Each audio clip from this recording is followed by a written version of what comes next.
It is now 15 years since a group of liberal backbenchers in the federal parliament came together to draft a private member's bill, which among other things, highlighted the problems of families in detention centers. I was one of that group.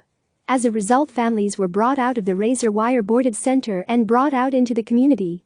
This was driven by compassion towards the distressed families locked up in these centers. Today, we have another family in high distress who are asking the Australian people for support. We have seen extraordinary scenes in the streets of Sydney, Melbourne and Brisbane, where demonstrators were asking for compassion to allow a Tamil family with 2 young daughters who were born in Australia to stay in this country. Perhaps what is more remarkable is that there were protests in the quiet country town of Balola, where they had spent several years being part of the community.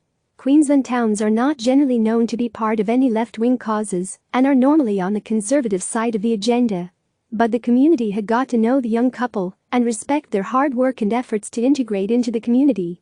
I'm sure that if a survey was carried out in that town, we would find that the majority of people would support a strong border policy, but would ask for compassion for this family. The government is right to follow the general rule of allowing asylum seekers to apply for refugee status, and if rejected to apply to the Administrative Appeals Tribunal for a ruling.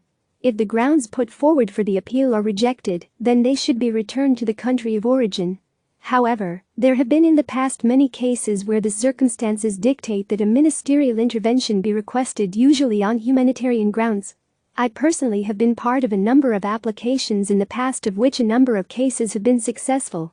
I was part of a request for intervention in the case of a young Iranian Christian man who was fleeing persecution.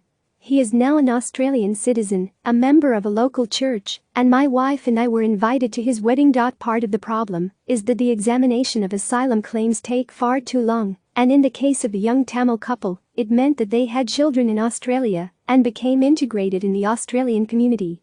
Time limits on refugee application processing would do much to assist. I know both the Immigration Minister David Coleman and the Prime Minister Scott Morrison well, and they are both compassionate people. I understand their position that they do not want to establish precedents, but this case surely cries out for ministerial intervention.